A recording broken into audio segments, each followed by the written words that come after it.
Hey guys, and welcome back. My name is Tony, and this is Mythical Minds.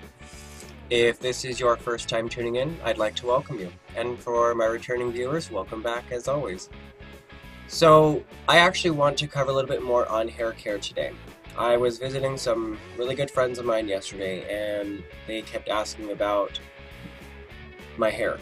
It grows really fast, it stays really healthy, and they just wanted a little bit of an inside tip or tricks to see what I use and see why my hair grows the way that it does. Now, the biggest thing is genetics. That plays one of the biggest roles in your hair's structure, health, color, so on. So you just have to work with a very strong base first, and luckily I was blessed with really good hair. Now, your diet. Your diet is one of the biggest things that you can do to affect the health of your hair. Can you hear the dogs in the background? All night. All night. So please forgive me. Stop it.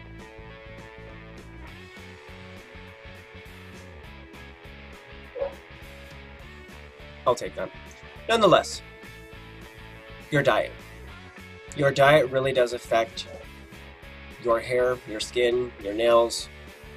It affects your body. So somebody that has a really fatty diet, a lot of sweets, lots of candy, if you're not giving your body the proper nutrients, it's not going to produce a quality product, if that makes sense. So think of, you're building a house. If you have bad materials, your end result's going to be a little shoddy. It's not going to be structurally sound. It's probably going to leak. It's probably going to have holes. It's probably going to have drafts. Think of it the same way. Whatever you put in your body is what you're going to get back. So really adjust your diet. Green, leafy, spinaches, broccoli, lettuce. All those are really good for your hair. Almost anything green is good for your hair. Naturally green, not dyed. The last thing you want is artificial color. So that's one thing you can do, and some of you I know may not be able to adjust your diets given the circumstances, what have you. One thing that you can do is also take vitamins, and the one vitamin that I do take for my hair is biotin. B-I-O-T-I-N, biotin. You can find them at almost any retailer. They're pretty inexpensive, and you only have to take, I believe, either one or two depending on the dosage that you get. So definitely look for that, and I would definitely recommend it. Now, I'm not a doctor, obviously, and I have cleared all of the vitamins that I use with my doctor. So it's not necessarily something that needs a diagnosis or it needs to be prescribed, but it is something that you can do to help yourself. But you might want to double check with your doctor in case you're already taking certain medications or something. It shouldn't interfere, but I don't want to take that responsibility for someone else having a problem. So check with your doctor before you do anything. It's very important. Now, going on to the core structure of the hair, you have keratin and you have melanin. Now, keratin is a fibrous structural protein that is the outermost layer of your hair, skin, and nails. So that's what is actually protecting your hair. On the interior core of your hair, you have melanin, which is actually what gives you the color of your skin, the color of your eyes, and the color of your hair. And when people dye their hair, they're stripping off the keratin to get to the melanin, to affect the color of their hair. They're actually removing the pigment completely and replacing it with another. So if you dye your hair or do anything like that, or you bleach it, you are in a sense removing the outermost core of your hair that protects it. So they actually do make a mist that I use, and I am not an affiliate with any of the companies that I'm about to show you. It's just the products that work for me. So anybody listening, I'm not an affiliate, I'm not a paid spokesperson. This is just what works for me. So there's this guy right here. I don't know if you guys can see it. It's Chi Keratin Mist, and this is actually a leave-in. So this is something that I will use, like if I'm not going to do anything really to style my hair, I'm going to put this in after I get out of the shower. I'm going to put it on damp hair, and I'm going to let my hair dry naturally. And this is what I use. I mean, you can blow dry your hair, but once again, any type of heat styling is going to damage your hair. So if you are going to be straightening your hair, styling your hair, or doing something where you're using a heat product, protect your hair. So one of the other things that I use is actually from the same company, and it's 44 Iron Guard. I don't know if you guys can see that. And what I do is I will spray this on first, the keratin mist, and then I will put this on my damp hair, and I will brush it through with a very wide tooth comb while my hair is damp. I know you're not supposed to do that when your hair is wet, but there is also a little bit you can do while washing your hair that makes it easier to get through when you're trying to style and it's still damp. Now, I have very curly hair, so it gets very frizzy, it gets very big. Anybody that has very curly, coarse, thick hair knows what I'm talking about. You'll go through elastics more than any of your friends. Now, one of the things that I use is this guy right here, and I normally was using another one by Very Sexy Hair, and it was a protein. It's an oatmeal protein, which was a large bottle. It was rather expensive, but it lasted me almost 2 years, so it's definitely worth the investment. And unfortunately, I don't have the bottle. I've already thrown it out, but what I do use when I don't have that one is this guy right here. And it's very hard to see, but it is the John Frieda Frizz Ease Extra Strength Formula. It's the purple bottle. There's, I believe, a yellowish orange bottle and something else, but this is the one. If you have really curly, coarse hair, this is the one that you want. So that's just a little bit on styling and what I use. Now, one of the biggest things is I don't style my hair every day. 9 times out of 10, it's pulled up in a braid. And if I want my hair curly, I let it dry naturally. If I want my hair straight, I will try to only save that for bigger occasions, because it's very drying to the hair. Any type of heat styling is going to dry the hair, and most people, when they do this, are in a hurry. So they get out of the shower, they blow dry their hair, they put on product, then they straighten their hair, and then, you know, if they don't wash their hair the next day, or if they do, either you're pulling off all of the essential oils that your scalp has built up by washing it the next day, or you're actually running another styling product, or styling tool, rather, over the hair that you've already styled, and you're continuously running heat over something that's no longer protected. So if you are going to re-straighten your hair, reapply the product, straighten your hair again, or touch it up, do whatever you gotta do. Now that leads me on to washing. And people are like, okay, you wash your hair, soap, water, conditioner, so on. No.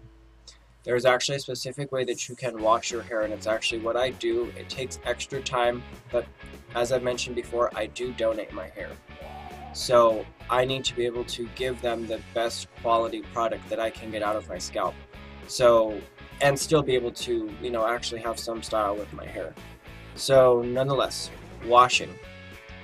What you want to do is get the water warm, not necessarily hot, warm. And you want to apply, you get your head wet completely. You want to apply conditioner first, but only from the nape of your neck, so right where your hairline is, down here, down to the ends of your hair. And what that will do is it'll actually start putting in extra hydration into the hair while you're washing your scalp. So what I'll do is I'll apply that, and then immediately go in for shampoo, and I will only shampoo from here, from the top of my head to the crown to the nape of my neck, and I don't apply any shampoos to the bottom lengths of my hair. All of your essential oils that your scalp naturally produces are on the top of your head. So you want to leave as much oil as you possibly can on the backside of your hair without stripping it, because your hair at the bottom from here down generally doesn't get too much access to that oil that's on your scalp. So when you're rinsing, you want to just take the oil from here and rinse it back, and that way it also coats the hair as it comes down. Now, I massage my scalp for up to 2 minutes. Massage, not nails, not scratching, gently massage into the scalp. You want to actually give your scalp circulation. You want to increase the circulation in the scalp by massaging it very gently. You want to think of it as something very delicate. You don't want to go in and scrub something like that. Say if you have an old piece of linen or an old piece of material and you have to hand wash it, you want to take your time and be very delicate with it. If you go in there and you're just raking it around, you're going to end up tearing your hair, making it rip out, or just damaging it. I mean, think about what you're doing with your own hair. I mean, you don't treat your clothes that way, and if they do, look what happens, they break down. So keep that in mind. Now, after I've rinsed the shampoo and the conditioner from the lower lengths of my hair, I will go ahead and I will apply conditioner, once again, only from the nape of my neck down. And I will actually roll it up, clip it, and then I will continue on with either washing my body, doing whatever I've got to do in the shower.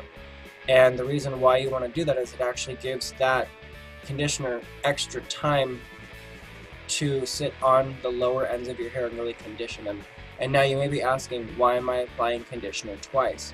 The main reason is, when I wash my hair the first time, the last thing I want to do is bring that shampoo down the lower lengths of my hair without the lower lengths of my hair being protected by conditioner. And what's very important is, after I get done doing my complete routine in the shower, when I go to rinse my hair, use cool water. Not freezing, but cool water. And what happens is, that actually helps close the cuticle of the hair. It helps keep it from stretching. Like, if you ever seen when you get out of the shower and your hair just stretches like a rubber band, it's really hot, it's very elastic, and it's very, it's rather compromised, let's put it that way. So if you get out of the shower and your hair is wet and hot and you just start raking through it with a comb, you're going to rip your hair, it's going to break, or it's going to pull out of your scalp because it's tangling. So give it a minute, let the water run cool, and then rinse your hair out. And when you go to brush it, if you do have to brush it while it is damp, use a very wide tooth comb, or also known as shower combs. They're fantastic, and they help keep your hair from being pulled from the scalp. Now, when drying the hair, do not put a towel on your head and rake it back and forth. It's the same thing. You're causing a lot of damage and breakage to the hair. Now, what you really should do is just go ahead and wrap it up in a towel for a little bit, and if you do have to wring your hair out, like if it is rather lengthy, pull it to the side and wring it out in your towel, and then do the same thing on the other side, and then just wrap it up. Let the towel do all the work. It's one of the best things that you can do. And then if you are planning on styling your hair, go ahead and apply whatever product that you want to use, and then go ahead and let it dry naturally. It may take a little bit longer, so if you're going to do something, plan a day ahead. That way your hair has time to dry overnight, whatever it may be, and then you can start fresh in the morning. That's a little on that. Now, product. If I use any form of product in my hair, I will always go for something that is alcohol-free. Like, there's a lot of times that I want my natural curl, but I don't want poof. So one of the things I will use is an alcohol-free styling mousse, which is this guy right here. It's rather inexpensive. There are more expensive brands that you can use, but they will state on the label, alcohol-free. It's very important. Alcohol is very drying to your hair. Obviously, there's quite a bit of chemical in this, so if you can limit what's going to be doing the damage to your hair, do it. Now, as for what I use to wash my hair, I have used this for about 1.5 years now, 2 years, and it's been fantastic. Now, I use this guy here, and this is the shampoo, and it is Aveeno Pure Renewal sulfate free. That's very important. Sulfate free. There's no soaps or detergents in this. And I also will pair it with the conditioner, same thing, Pure Renewal conditioner, sulfate free. Now, sulfate, the main thing with the sulfate is it is a detergent. Detergents strip your hair of natural oil, which your scalp needs. And there's a lot of people that I know wash their hair religiously every single day, and they're like, well, my scalp is so oily. The reason why your scalp is oily is because you're pulling the essential oils off the scalp every single day, and your body's natural reaction is to replace them. Now, what you should be gradually doing is wash your hair every 2 to 3 days. First, let it go a day, and then wash your hair, and then let it, gradually increase the time, 2 days, 3 days, and it depends on the climate. If you're in a colder climate, you can go anywhere as 4 to 5 days, but you don't want to start getting buildup. If your scalp starts getting itchy, you obviously have buildup and you need to really wash your hair. So just give it 2 to 3 days, I would say generally at most, depending on where you are. Now I'm in Southern California and it is hot about 90% of the time. Hence the reason I'm also in a tank top. It is about 90 some odd degrees outside and I am not happy about it. I am a cold weather person all the way. Anywho, go 2 to 3 days without washing your hair. And then when you do, follow the steps that I've listed and you should start seeing results. Your hair should grow longer. Your hair will actually be more hydrated because it has additional oils in. And when you do brush your hair, you're going to be pulling all those oils down to the ends of your hair. Now, if you wash that out every single day, your hair is probably only going to be hydrated from about here back, and then the rest is going to start getting frizzy, unmanageable, or dry. It depends on, same thing, genetics, diet, and so on. Some people have beautiful hair, and I don't know how they do it, and they just throw it up in a bun and forget about it all day. Doesn't work for me, unfortunately. Which leads me on to styling, because I don't style my hair every day.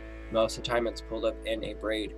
Now with that being said, one of the things that can also damage your hair is being braided, and you're thinking, well, you're keeping it up, you're keeping it out of the way, how is that damaging? If your braid is too tight, you can actually end up pulling the hair completely from your scalp, and you can also break the ends of your hair. As you're braiding it in and it gets really, really tight, that hair will start to break. You can't sit there and constantly pull on it because eventually it will give. And now, I mentioned in one of my previous videos that I was a dancer for a very long time, or am a dancer, whatever you want to say. And when I would perform, I had to have my hair practically glued to my head.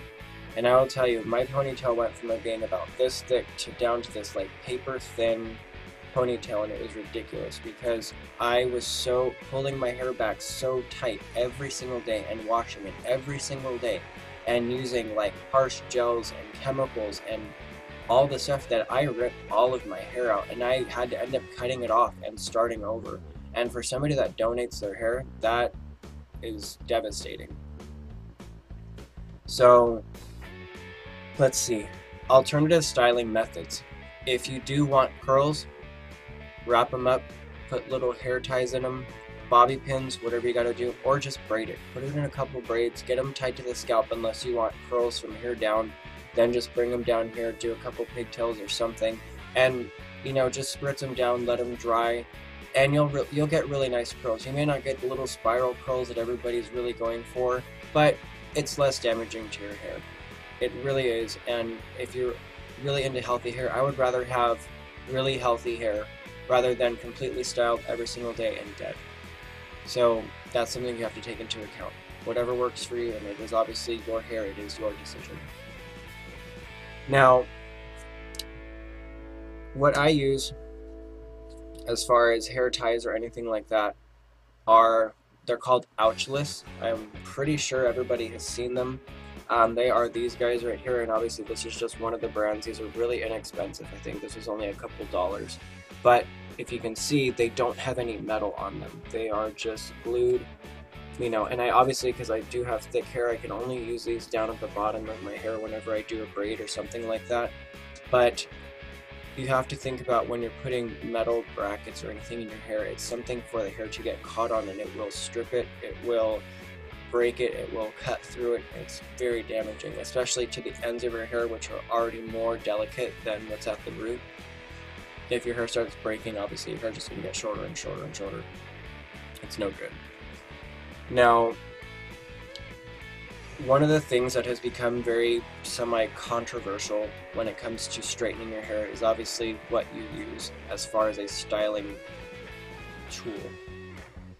Now, I don't actually have mine with me. Didn't think that far ahead, to be honest. But anything ceramic is generally the thing that's going to do the least amount of damage to your hair. With that being said, it's very important to actually use higher heat. And people are probably wondering, you know, it's already damaging to use higher heat. Why would you want something really hot going over your hair? The main reason is, if I turn my straightener up, I can actually do one pass with it and my hair will be straight. If I have it on a lower setting, I will be going over the same pieces of hair over and over and over and over again to get that style that I want, and it takes a lot longer, and it is actually more damaging because you're reintroducing heat to your hair over and over and over again. Just do it once, let it cool, forget about it. It's so much easier on the hair, it's easier on you, it cuts down on your time. I highly, highly, highly recommend it. Now, some of you may disagree, and obviously that is your choice. This is just what works for me. Now, let's see. I also have notes down here, so forgive me.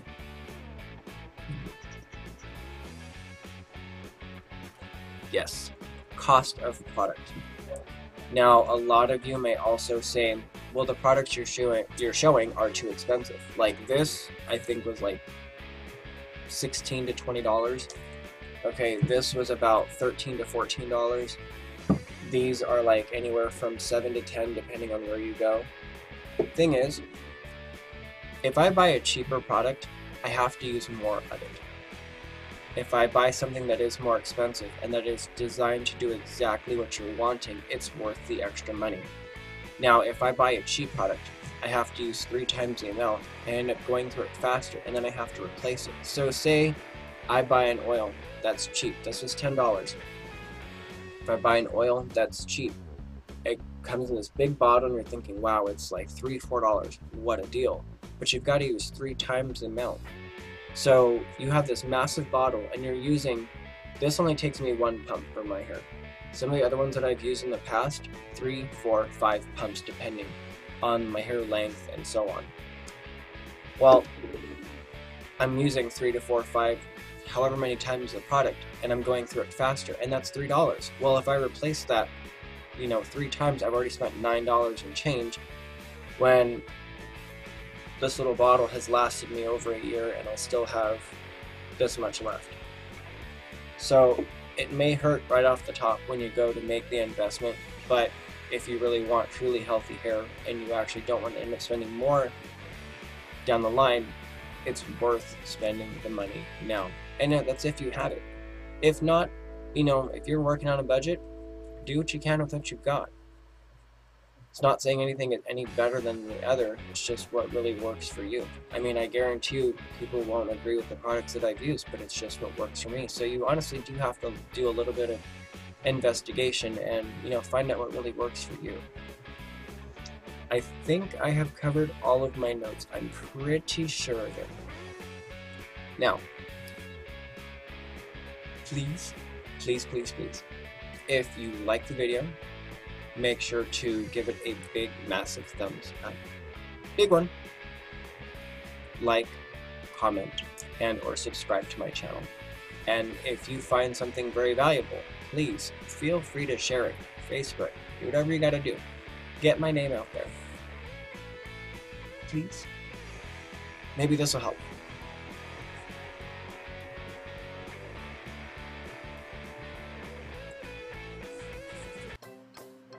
They doing it for you? Will this get a like? Anything? Alright guys, thank you for tuning in. I've got a ton of editing to do. Lord knows I've made some mistakes. So, thank you for watching, and have a beautiful day.